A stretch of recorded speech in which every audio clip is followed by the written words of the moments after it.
What's going on, guys? Tom Talks and Wrestling here, back again with a new series. Hopefully the series goes down well, because if it does, I'll definitely do more episodes. It's just talking about the day that WWE superstars were ruined, that companies fell apart in wrestling. I've got many of these planned, so if you'd like to see more, leave a like and let me know what you'd like to see me do next. But today, we're talking about Seth Rollins, a very topical one, because the day that he was ruined was very recent. So yeah, we'll be discussing the day that Seth Rollins was really just ruined by WWE. But before we get to that point, let's actually just give a brief retrospective on Seth Rollins' career up to that point, the ups and the downs of it. So Seth Rollins first appeared in the indies under the name Tyler Black, wrestling promotions such as Ring of Honor, PWG, and making a big name for himself in the indie scene. And it meant that when he was signed by the WWE, he already had a bit of name recognition, which helped him get over a lot quicker. He debuted for WWE in 2010, signing with them in a developmental contract and wrestling in FCW, which we now know obviously as NXT. And when the transition was made from FCW to NXT, Seth Rollins would go on to become the first ever NXT champion. That's right, you might not know that. Seth Rollins was the inaugural NXT champion, which showed how much WWE believed in him from a very early point to make him the inaugural champion for NXT, which is a show that's going to go on to live for many years longer. Seth Rollins will always have that crown of being that first champion, which is a great thing. On November 18th, 2012 at Survivor Series, Seth Rollins, Dean Ambrose and Roman Reigns would debut on the main roster together as The Shield, interrupting the match between CM Punk, John Cena and Ryback. This was a huge moment. Not since the Nexus have we seen such a major call-up from development, and it was so amazing to see this. And Seth Rollins would be a permanent member of the main roster. He'd wrestle down on NXT for about 3 months longer before losing the title to Big E Langston, and obviously who we know as Big E today in the New Day, and having feuds with the likes of Corey Graves and Conor O'Brien, who we know as Conor from the Ascension. NXT was a weird time back then, man. But yeah, back to The Shield. You know, we all remember The Shield. They are one of the best stables of all time, bar none. And it was projected that all three of them would go on to have very successful singles careers, and they did. Obviously, Moxley's was cut short, but that's besides the point. The three of them were successful as a stable, and they went on to have very successful singles careers. During their time as The Shield, they were aligned with the Authority for a bit. They feuded with the likes of Orton, Kane, Daniel Bryan, obviously his team Hell No. And when they turned babyface, they had a big feud against Evolution, which I think many people will remember.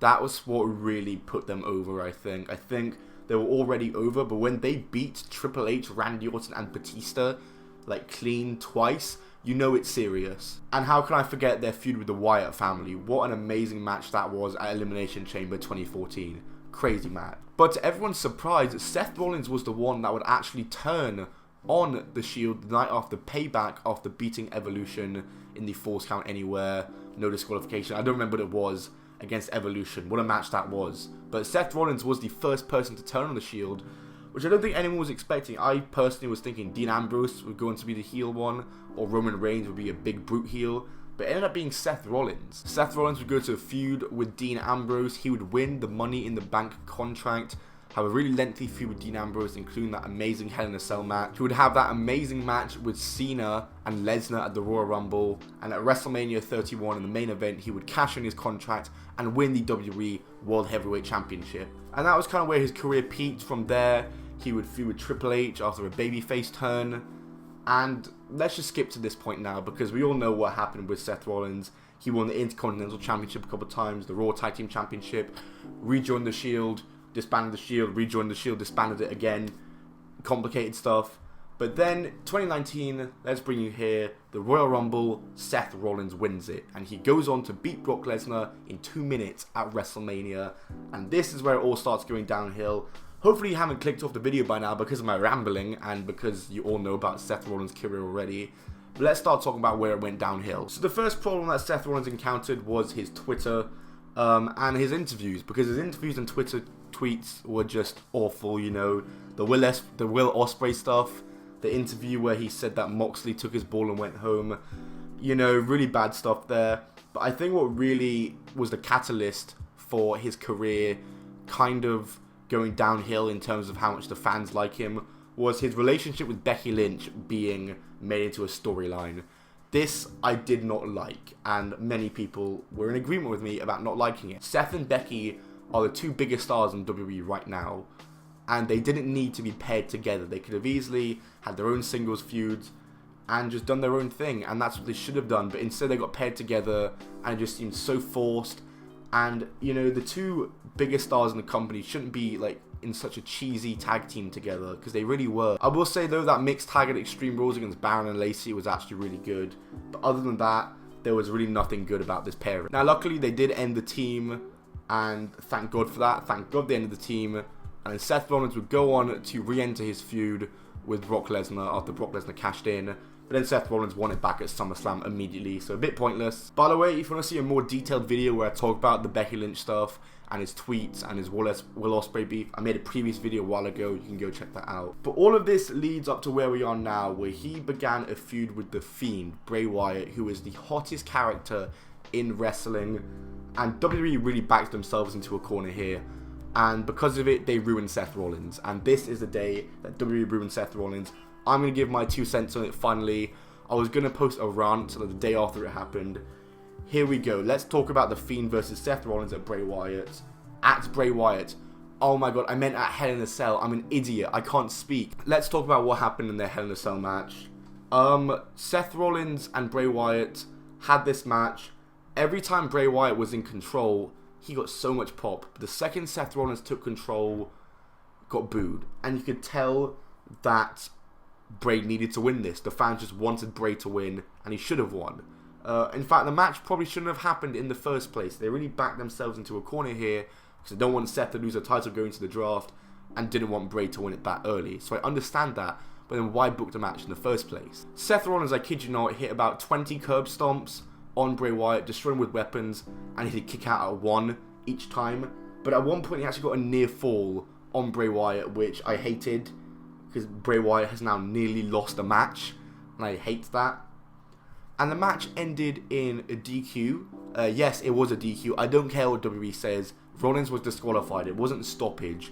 After Rollins piled Bray Wyatt with loads of items and then hit him with a sledgehammer. Apparently the sledgehammer was too far, but Bray Wyatt hit him with a mallet. That was fine. Seth Rollins destroyed him with other items. That's fine. But the sledgehammer, no. Too far. And this finish got booed out the building. The Fiend did get one back after the match, but the damage had already been done. So it really doesn't matter that the Fiend got the mandible claw on Rollins after the match finished. Why couldn't that have been there while the match was going on? They brought out a stretcher for the Fiend. The Fiend shouldn't be stretchered out. He is literally a supernatural character. He shouldn't be stretchered out. So stupid. And Rollins was getting booed out the building. Fans on Twitter are hating on Rollins' character now. And he's kind of... There's been no backlash like this since the 2015 Rumble. No doubt. This is probably worse than the 2015 Rumble, I think. Well, the 2015 Rumble had Reigns winning and Big Show and Kane dominating the Rumble. This, in my opinion, tops it. Because not only have you ruined Seth Rollins, but this could damage Bray. I don't think it will long term. I think Bray can come back from this. I think in all honesty, Seth can come back from this too. But this shouldn't have happened in the first place. And, you know, it's taken Reigns about 5 years now. And he's finally in like a good storyline with Daniel Bryan and stuff. I'm liking what Reigns is doing right now. And that's taken so long. I don't know how long it's going to take for Seth Rollins to get back into it. The next night on Raw, it was not acknowledged what happened at the Hell in a Cell match. They didn't make any mention of it, which shows how bad it was. Every tweet that WWE gets put out, they are clowned on about disqualification finishes, which I love. But yeah, very stupid finish. It hurt Bray, made him not look like a special attraction, and made Seth just not over anymore, pretty much. And Seth Rollins versus Roman Reigns is going to be a match happening at the first episode of the draft, which is going to get booed out the building. It's going to be Seth's first appearance on TV since that match. It's not going to go well, I can already tell. So yeah, Seth Rollins pretty much destroyed The Fiend in Hell in a Cell, got booed, the fans were chanting BS, restart match, etc, etc. It wasn't good, and it was the day that WWE ruined Seth Rollins, 100%. That's going to do it for this video, guys. If you did enjoy, smash the like button. If you like this format of video, let me know. I've got many of these planned. I'm writing a script for them. This one was quite a spontaneous one. I kind of just talked and didn't really have a script for this. I did ramble on a bit about his career, so apologies if that was uninteresting.